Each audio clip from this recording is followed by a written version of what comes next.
welcome everyone to our next episode of Marketing Hops, where we are sharing pints and perspectives on all things across the B2B sales and marketing ecosystem.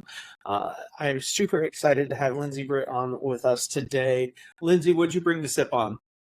I have this delicious Ora Bora Cactus Rose sparkling water. It's one of my favorites. I like it. And what jumps out at you at that one? That's not one that I've heard much about. Yeah, they infuse it with herbs and fruit extracts, and then don't include citric acid, so it's a little bit of a smoother drink and not quite as Huh. much carbonation. So it's really yummy. Oh, I will have to try that. I always joke with my kids on LaCroix. I'm like, they took a grapefruit and they kind of waved it across it, and that's kind of the essence of it and all that you get there. But Yeah. I am sipping on something from Cazadores. It's a Paloma, which has become one of my favorite kind of spring summertime drinks. And my wife got this one. Hopefully, I don't get in trouble for stealing it. But excited to have that during our talk today. So, cheers. Let's dive in. Cheers. Yes. So, your background's really interesting, quite kind of diverse in the experience. I mean, starting as a humble intern at Home Depot, time at Dell, UPS, leading marketing at the Dre Alliance. Give us a little rundown on your career, and as you're making that transition into leading marketing and as a marketing executive, what was the biggest challenge and change that you noticed? Yeah. So I started my career at the Home Depot doing really human resources and mostly with mergers and acquisitions.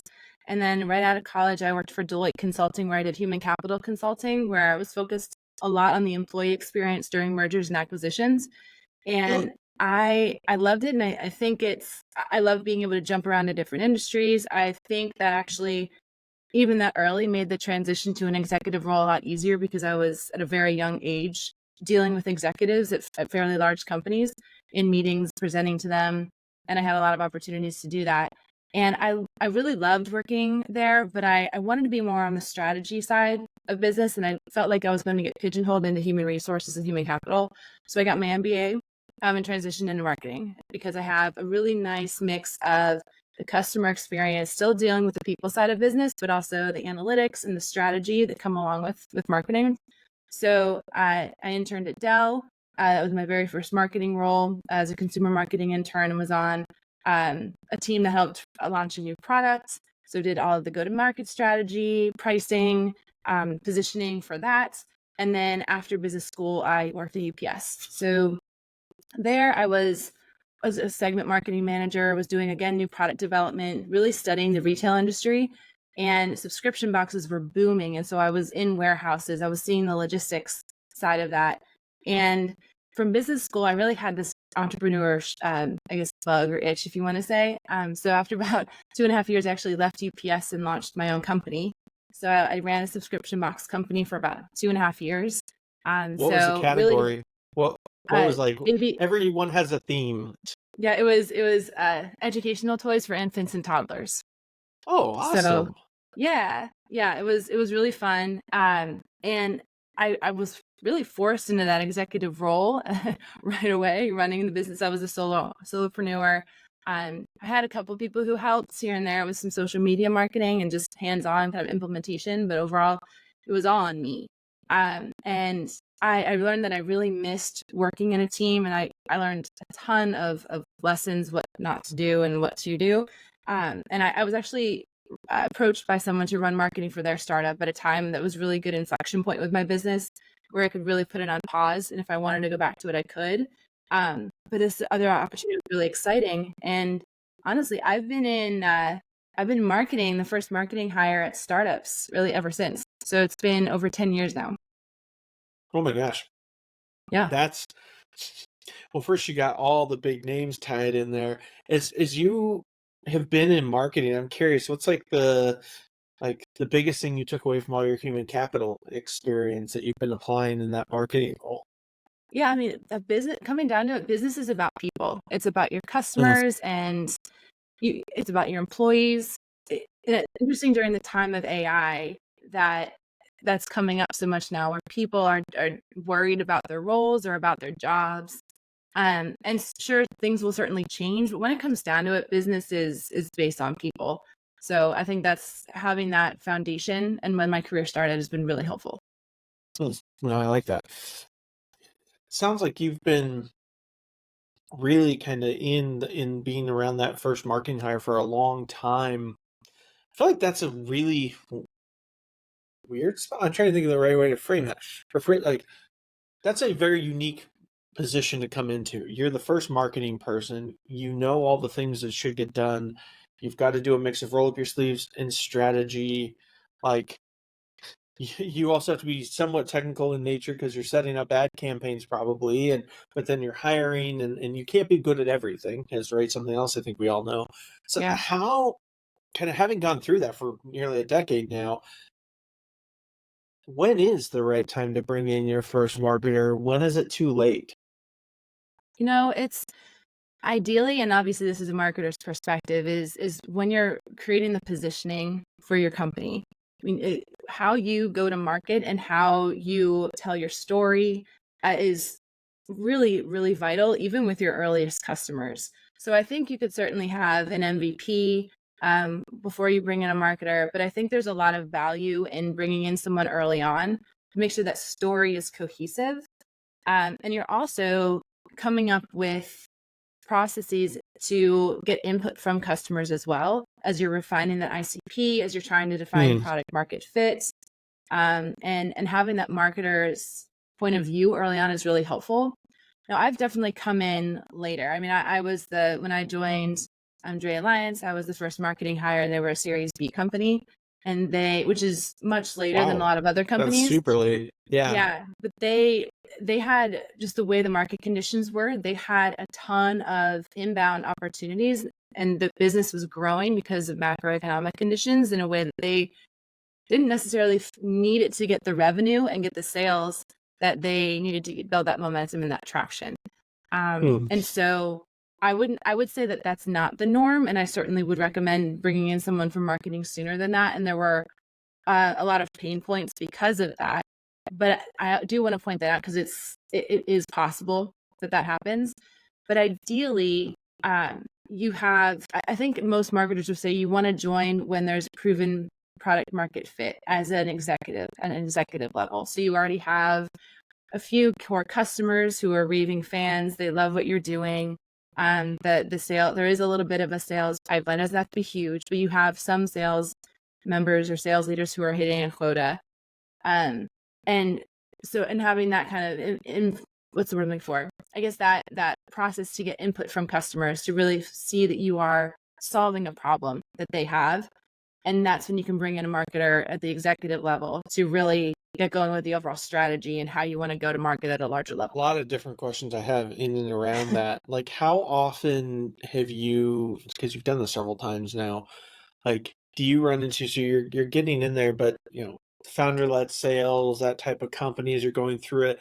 They have a positioning that they've been using. Like, how often are you at odds with them on like, hey, what marketing's doing versus taking what they've done and making it a little bit better versus maybe starting over? Like, I feel like that'd be a point of contention more often than You not. know, thankfully, when I've been brought on, they're looking for my advice. It's one of the reasons they're hiring me, so they're fairly open to it.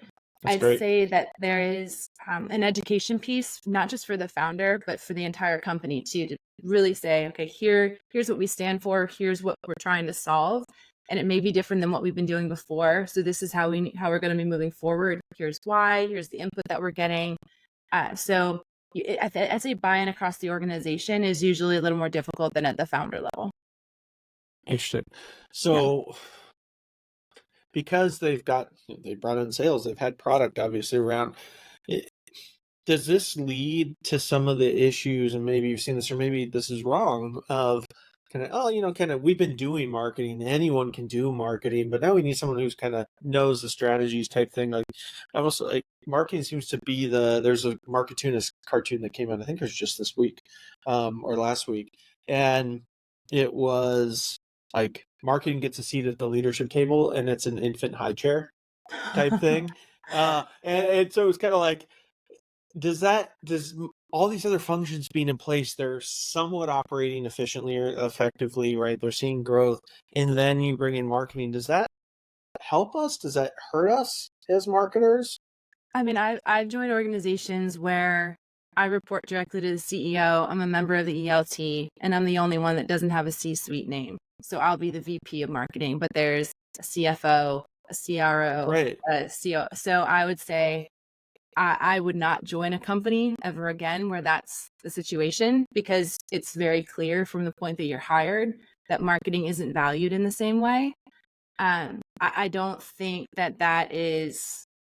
I think that's just something that has to be done during the vetting process and interviewing, honestly, to understand, okay, I'm being hired for this said role. What is it? I'm reporting to the CEO. What are the other roles and how am I going to be viewed? Or if you're going to be brought in as a VP level, what does that look like in terms of becoming that CMO and having that fair seat at the table? Because similar to what you said with, okay, we've been doing it this certain way, it's really hard to get buy-in from the rest of the ELT sometimes, Right. especially people who have been seeing marketing, not necessarily the founder. Saying, okay, what value are you adding? Or they expect to see results really, really, really quickly. Yeah. And there are certainly things you can do quickly, and that I've been able to do quickly, but it's almost unrealistic expectations where it's just you're walking into the lion's den. So I've just been wary of that for sure. So we'll bring in marketing, and then all of a sudden our lead funnel will runneth over, and all problems will be solved. Yeah. Because that's how it works, right? So, having done this multiple times, what are the cautionary tales, maybe biggest risk, lessons learned, that you would avoid, and like advice on like don't do this, to people who might be that first marketing hire?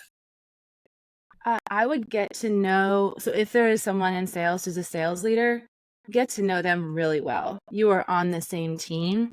Not you're on the same team of everyone at the company, but you and sales have to be in lockstep. And I found that those two departments can obviously have a lot of contention sometimes.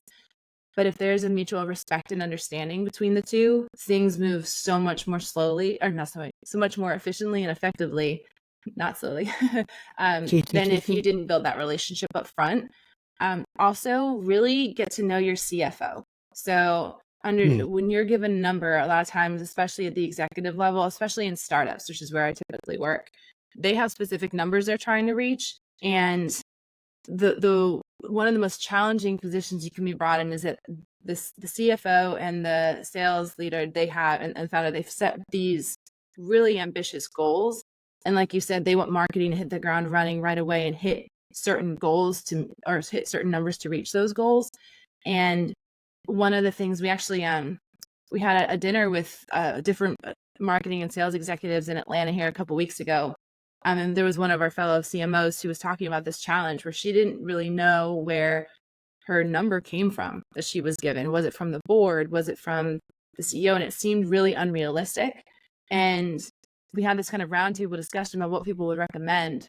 And they said, get to know your CFO and understand how they got to those numbers. Because if you and the CFO have that candid conversation, you can say, okay, you're giving me these numbers. Here's what I can do. If I spend X amount that you're giving me in my budget, here are the numbers you're actually going to get. So I think building those relationships really early on is super important. Also, this is for any new hire, but I think in marketing, really sit down and listen to customers. And I've worked in a number of industries. I'm not industry agnostic per se, but I've worked in supply chain logistics. I've worked in baby and kids. I've worked in clean beauty. I've done SaaS companies, and getting to know the industry and understanding the pain points firsthand from customers is so important. So I'd say as a marketer in particular, really, really listening to the voice of the customer for sure. That's when I'm a big fan of like getting in those big raving fans you mentioned, right? You've got a few of them as you get started, like, why'd you pick us? Why are you Yeah. still with us, right? Asking just some of those questions. And then I'm a huge fan of everyone in marketing, but especially if you're a team of one, should be listening to call recordings, Yes. even doing some discovery calls at times just to test your messaging, feel it out. Because the last thing you want to do is end up on your heels in some conversation internally where it's like, yeah, I just talked to 3 different prospects today and heard this thing. And if you can't name drop likewise, right? Like, well, actually, this, and this. Um, that's where sales what often is we have far more credibility in the recommendation to the business than marketing does. But you can level that playing field, and you also may hear different things from the exact same conversation, Yeah. which now creates a dialogue and a discussion versus a one-way talk track, which I think is a big thing. If you were giving advice to someone who's that first marketing hire, like what are the first 3, 4, 5 things they should be doing when they get in there? I'm guessing talk to customers is one, building those relationships. But tactically, right? They chances are there's a lot of pressure. You got to start getting, hitting that gas pedal. Where do I start? What do I do? Yeah, you need to identify what that low-hanging fruit is up front. So, I understand you have to have obviously long-term impact in what you're doing, but you need to find those quick wins. If you're not getting those quick wins, you're not going to last long. So one, you have to be able to communicate effectively what you're working on and what your priorities are. But go in and evaluate and understand the certain channels that are currently happening. Is there any data analysis going on right now to measure the impact of what they're currently doing for marketing? Because sometimes you can be brought in as the first marketing hire, but there has been some marketing that's been done already. So are they Yeah, they tracking it? A turn on lot of some times, Google ads and some Facebook ads, right? yeah. Yeah. And are they tracking it? A lot of times they're not. Okay. So can we set up any dashboards to track that? Sometimes even setting up executive dashboards so there's more visibility into how marketing is doing for the rest of the executive team, I found is really been helpful. So if they ever have questions, they don't necessarily have to always ask me. There's a place that they can go and they can look.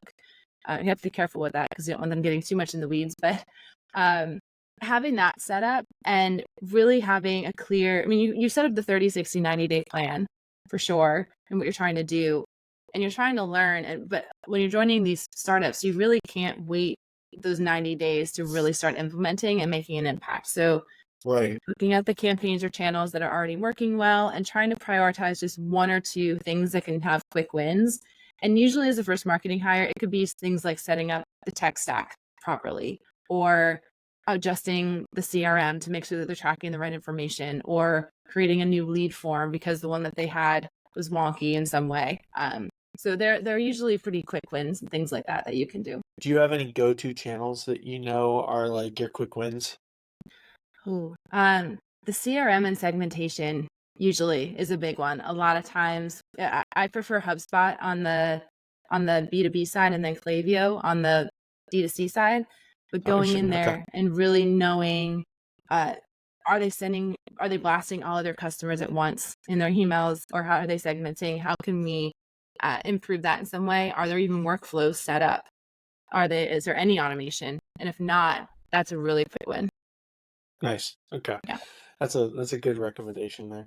So you mentioned getting to know your CFO really well, and marketing very often can be seen as wasting money, and sometimes it can be right. It's where you send half the budget burns away when I don't know which half, and um, how it takes time, right? Like certain things, sure, I get a click from a Google ad, but how do you build that rapport with that CFO, especially early days when you may not have the metrics of like, here's what it's going to cost per opportunity. Here's, it takes 10 form fills to get to one meeting that, and then our conversion rate to opportunity off of that, or you don't have any of that. Like, how do you start to build that credibility with the CFO as you're even just trying to get those fundamentals in place? Start speaking the CFO's language a little bit and asking them what their priorities are, just so they know that you understand the business and that you have that as top of mind and that you're not trying to work in a silo of just marketing and what marketing needs. So if you understand what their priorities are and what their goals are, they are much more willing to have candid conversations with you if you're proposing something, or if you want to say, okay, based on what you're saying, this would be my approach. And just even if you don't have the metrics yet, I also like to do, it depends on the company. I've worked for some companies where they were meeting heavy and we used to meet, I met with the CFO once a week, which is a bit excessive. Um, but it built the rapport, but, and we cut those off and we didn't have anything to discuss. But in the early days, it was really nice because things were moving and changing so quickly that his priorities were changing. And so I would say, okay, this is what I was planning to do. This is the budget I might need to do it. I'm going to test it for this long, and I'll let you know kind of where we stand in terms of return, and getting a sense of where he was comfortable.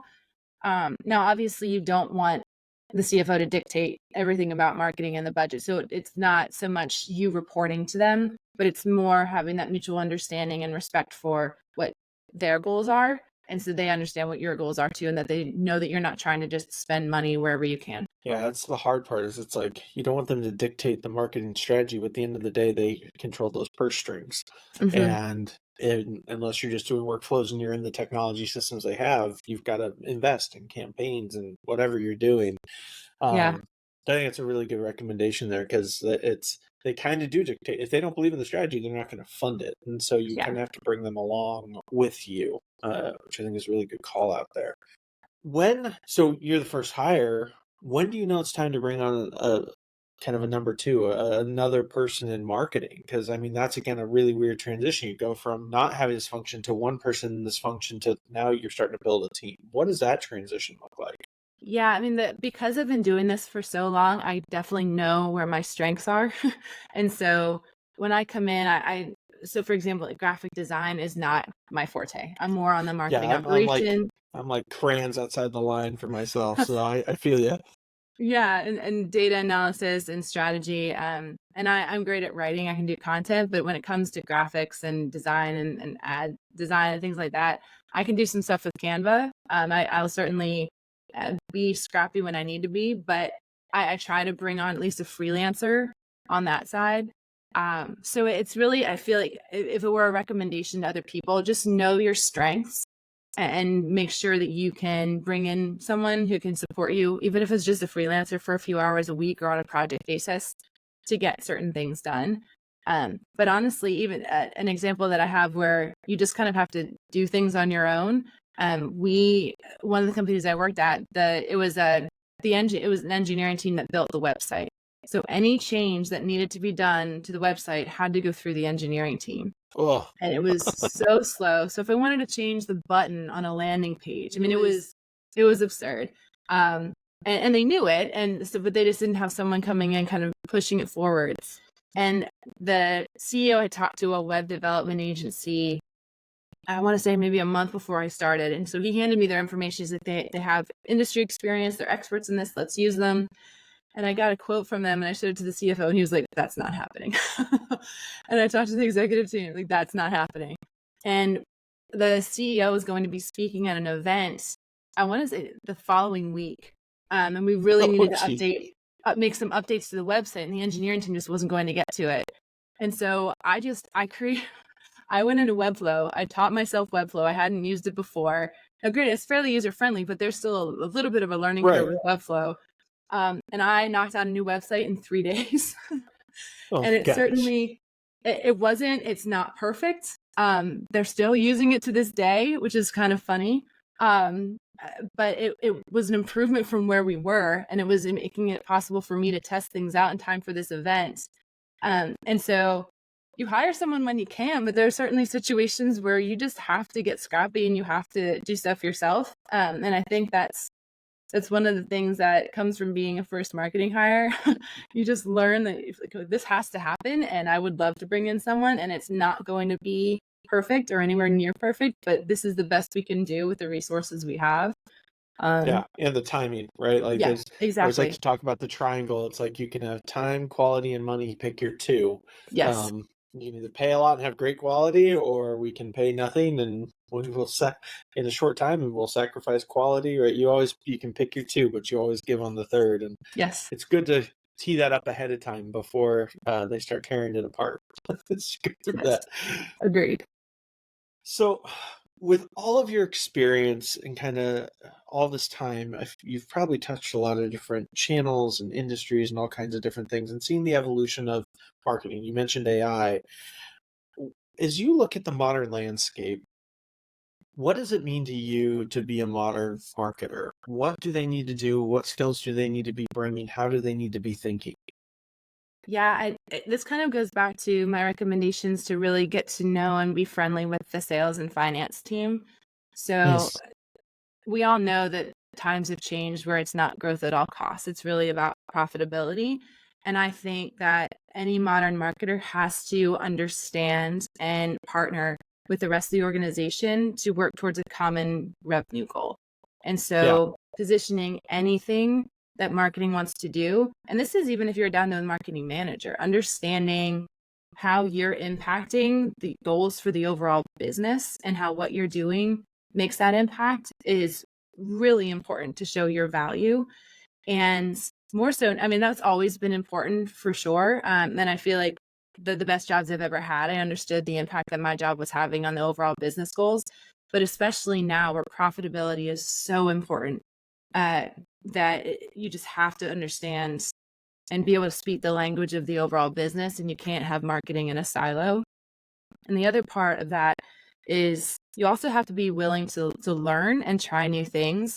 So particularly with AI, I mean, I'm a fractional CMO now, and I've had the wonderful opportunity to do a lot more professional development and continuing education because I have the flexibility with my schedule. So I'm learning so Yeah. much more and keeping things more up to date in terms of the new technology and what I'm learning, but making sure that as a marketing leader too, you're giving your team time to do that as well. And that is so hard in a startup or any organization, but I feel like startups were especially.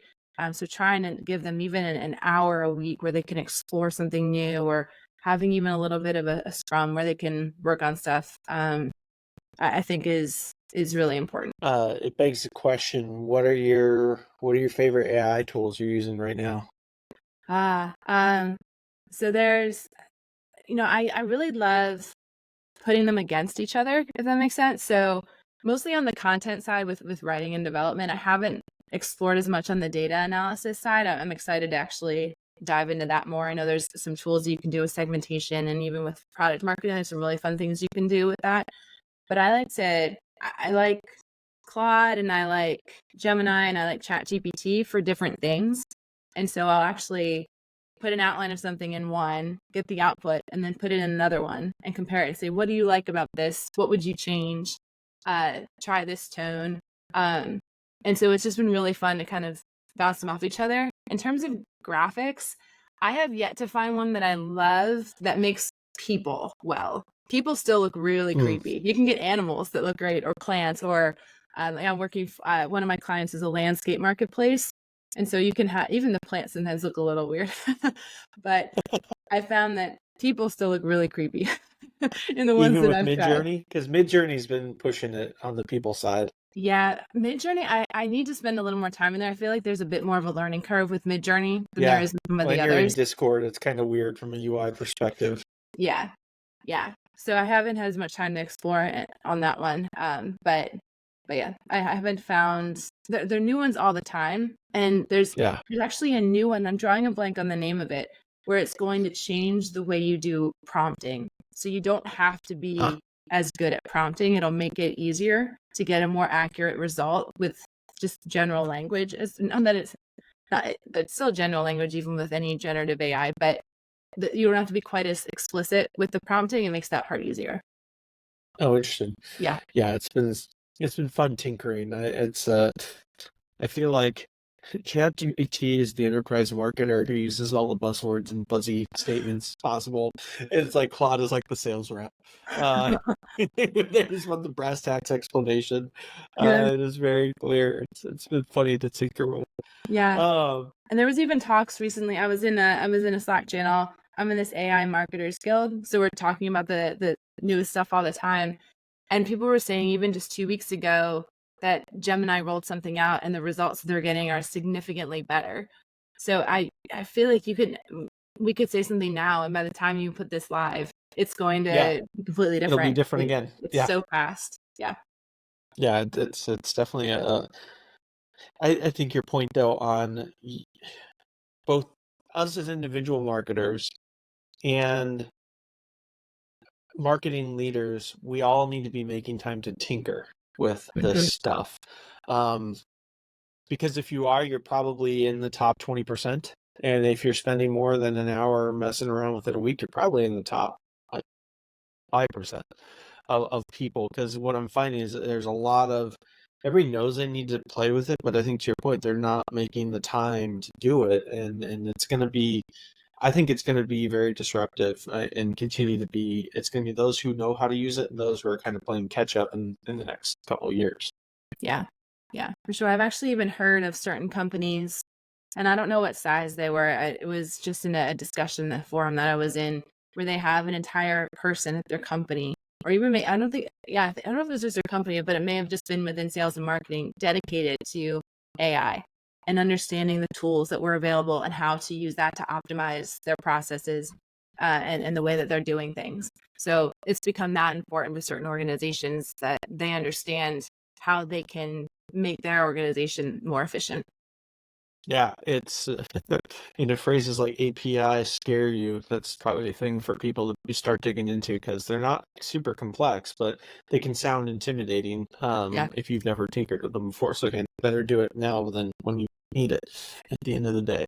Yeah, for sure. Uh, so as you kind of look back on your career, like what is the thing you're most proud of? Like best campaign, best hire, best, what's the thing that really just stands out for you? Like that was a slam dunk. Honestly, that Webflow website that I talked about Yeah, was something that I'm really proud of. I mean, I've been the Shopify admin. I've had to create landing pages on my own. So it wasn't completely a new skill set, but I feel like I was walking the walk by saying, okay, you have to be scrappy with startups. And I actually did it. And the website turned out really, it wasn't perfect, but it turned out really well. I was really proud of what I came up with and the changes of messaging. And I even really got good feedback from the entire company and the organization on how it nice. looked. And there was excitement around that at a time when the company really needed some reinvigoration. So for me, that was really, really a fulfilling project. And it just gave me a little more confidence too. That, okay, I'm not a graphic designer. I'm not a developer in any sense of the word, but I can use tools to kind of fake it until I make it, Right. and get something out there that's functioning and that can actually change the business and how people perceive it. So that was And really fun. And the other part was, I mean, it was a while ago, but when I quit UPS and launched my own business, it was really scary, but also really fun. And I learned so much about myself, about what I enjoy doing, what I don't like doing, what I can do, and what I need to continue to work on. Just so many lessons learned. So even though it was scary, it has changed the trajectory of my entire career because I was willing to kind of take that risk and learn from it. So those two things for sure. I like it. Well, that might be the answer to this next one, which is, what was that biggest risk that you've taken? Maybe it is that you started that your own company there, but did it work out? And why did you decide to do that? Yeah, I mean, I would say honestly that that wasn't necessarily the biggest risk for me then because I wasn't married, I didn't have a family, I didn't have anyone depending on me, and the job market at the time was very different, I'd say, than it is now. And Yeah, a big risk that I'm taking right now is doing the fractional CMO work. So I've been doing it for between 6 and 8 months now, and so my mom actually was a consultant when I was growing up, and she had her own business. And one of her biggest challenges was building up her pipeline. Once she had yeah, clients, it was great. She loved that. That wasn't hard at all. But building that pipeline, and I'm not a salesperson. Sure, I have the marketing, but closing deals is not something that I've ever really done or had the experience doing. And so I always had this fear that okay, I would love to work in multiple different startups and provide my expertise and the fractional CMO process of where you're embedded in a team for 6 to 12 months is really appealing. I know I would be good at it, but can I build that pipeline? And yeah. at this point, I am married. I do have kids and a family kind of depending on me, and so it's been a risk. And I'm so grateful. I have support to kind of help me through it, and both professionally and even at home. And so that's kind of mitigated the risk a little bit, but it's always that, okay, if this doesn't work out, the job market right now is really difficult. So if I wanted to go Mhm. back full time, how long would that process take? Um, but so far, it's actually been amazing. So I'm finding clients. I am finding amazing camaraderie in other fractionals, as well as even sales and marketing executives within different networking groups. And I have clients that I'm enjoying. I'm getting business. So yeah, it's been really fun. But it's definitely nerve wracking, especially as you have a big client wrapping up, for example, and trying to find that next one. But it's been more fun than scary. That's awesome. Yeah, Oh, well, definitely good luck on that as you go out there. thank you. Um, so as you kind of look at kind of the world around you, the current state of kind of these individual marketers, like you said, the job market's rough right now, things like that. Like, what's the biggest, um, piece of advice you would give to them as you go through that? Like, if you could go back and talk to your younger self in today's context, or a junior marketer just starting out, like, what advice would you give Specifically for a job or just in general? Finding a in job or in general? general? In general, yeah. Yeah, I got some really good advice when I was working at Deloitte, actually, very early in my career, is that everyone in an organization will bring value. And they said, get to know administrative assistants, get to know executive assistants. They, first of all, always respect them and respect anyone, but they're going to provide so much value to you and understanding and how of the inner workings of a company. Um, but anyway, just never kind of have this. I'm drawing a blank on how I want to say it, but don't feel like you're above anyone. Everyone in the organization, especially people who are working with executives side by side, are going to be so valuable, and you're going to build great relationships with them. And so I'd say don't ever feel like you're above anyone at an organization. Talk and get to know everyone, because everyone will add value. And I found that that's been really true. Yeah, it's a totally out of left field context on this one, but there's a TikTok, Instagram guy named like Mr. Crane, I think is his title, but he does like the rich and really rich type thing. And it's like the rich guy is super entitled and nose in the air and all that. And like the really rich guy treats everybody with respect and value and all these, and how that plays out. But it's so true, because these people are gatekeepers. They are the ones who know the inner workings. Like, they are incredibly valuable to just understanding how the world works. And Mhm. you should just be a good human anyway, right? Yeah, That's kind of my personal philosophy. But yeah, if you are going to be selective, don't burn the bridges to people who can choose not to answer your phone call yeah, at the end of the day, yeah, as you go absolutely. through that. Yeah, and I think it's more so, I think that's better advice for people who are new to working per se. Because I feel like there are a lot of people who are just trying to climb the corporate ladder, and so they're trying to get in really tight with as people who are as high up as the organization as they can. And so it's getting to know everyone at all levels for sure.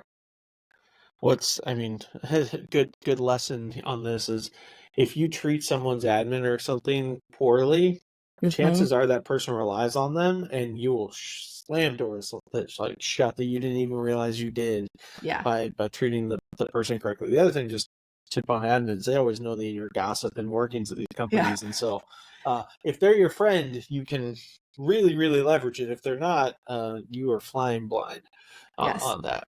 Absolutely. Absolutely. And like you said, just being a good human for sure, and never overlook that. But No. it's a good So, reminder. as you look back on kind of all these first time, the first marketing hire inside these companies, what is one thing that you wish either startup CEOs or heads of sales or CFOs would understand about this first marketing hire? Like, what's something that you just wish that they got? I would say they need to understand, I think educating them on the difference between the quality of a quick lead or a quick new customer and the time it takes to really find those quality customers. I found that it's not every organization, but a lot of people just don't understand what marketing entails. Some may think it's all advertising and all on the brand side. Some may think that it's just getting leads for sales. And so I think having kind of an education, not a session, that's almost too formal and it can be condescending. You don't want to do something like that, but just making sure that they understand what marketing really is, I think it is really helpful, and what it encompasses and how complicated it is and everything that goes into it and touches it.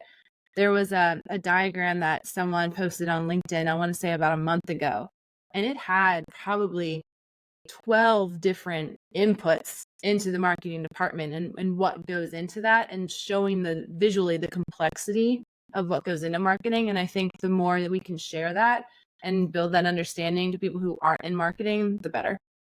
I like that. Kind of building on that, is you define what it was to be a modern marketer, but what do you see are the biggest challenges ahead for marketers kind of on the horizon? It's I wonder, I think there's just, it's coming to that education piece a little bit. I think that there are certain things you can do. There are quick wins that you can do in marketing, but there's always going to be things that take longer. And so I think we're in a place now where there's so much pressure to hit certain targets and hit certain revenue numbers, and understandably so. I think that the challenge is helping to understand all the ways that the different departments are contributing to what marketing can accomplish, and trying to help everyone understand the long-term gain. And I don't think that's necessarily new. I think that's a challenge that marketing has always had to face. But I feel like right now, at least when the economy is a certain way, when funding and VC environment is the way it is, it's even more important to show the value that the long-term strategies can bring. And it's really hard when there are those pressures. And I think it's really hard to not be demotivated. That's not really the word. Unmotivated. What's the word I'm looking for? But it's you lose as a marketer. I think it can be really hard to continue to be excited about what you're doing and start to feel valued when you're not hitting those quick wins, when there's so many pressures to hit those. And so I think being able to balance that both personally as a marketer, but also as you're educating the organization, it is just something that's going to be a challenge for a while. Yeah, I think it's going to continue. I mean, you look at all the marketing conferences I'm going to for over a decade, and I feel like the same underlying themes and tones consistently show up. It's like we haven't moved beyond these in forever, right? It's sales and marketing alignment, getting alignment on ICPs, like everything's still the same. The same challenges still exist. Yeah. Yeah. And I Good, almost feel good. like with AI now, there's going to be more pressure to do things quickly.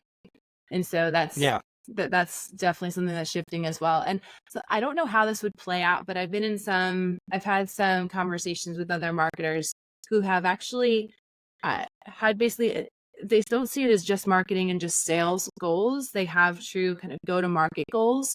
And so they as a team work together to accomplish certain things. And so it's less, you still obviously have to have accountability for certain aspects of it, but it's not saying, okay, marketing alone is going to do this. So how does marketing alone impact this number? Or how does sales just hit this number? And really having it be more of a comprehensive objective. Yeah. How Is do interesting. we hit this? Mm-hmm. Yeah. Yeah. Yeah. I know we're coming up to the end of our time here.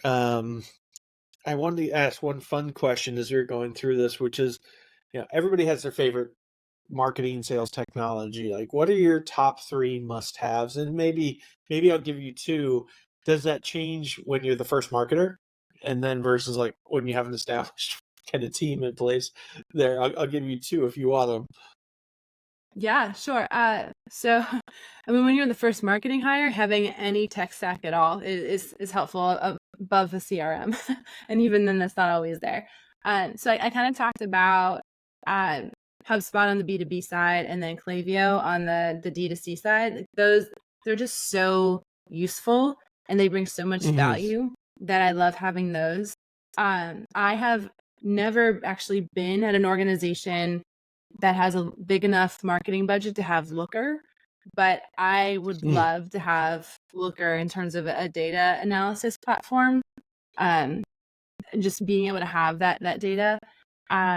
But then other than that, I'm kind of I don't have a specific technology company, but having some sort of efficiency platform, whether that's Notion or Airtable or some of the other ones that I don't have one that I'm specific to, but making sure something like that is in place so there is accountability and organization is absolutely necessary and makes my job and the company's job a lot easier.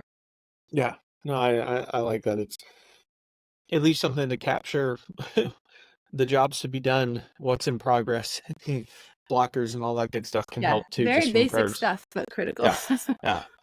Uh, well, it has been an absolute pleasure having you on Thank today. It's you. been really fun. We kind of zigged and zagged all over the place, but I know I walked away with a couple key things, and hopefully some other people did in terms of, especially if you are a first time or the first, marketing hire one, a few ideas in terms of how to crack that, because it's a tricky position to be, but it also sounds like one that's rewarding and one that you've sought out several times across your career. So it's got to be pretty interesting and exciting at the same time. Yeah, absolutely. And thank you so much. I've really enjoyed the conversation too. Of course. Well, where can people find you if they want to get in touch or learn more? So my website is therocketcmo.com. And otherwise I'm on LinkedIn. Just look up Lindsay Britt. Awesome. Well, cheers, Lindsay. Thanks so much for Yeah. being on the show. Cheers. Thank you.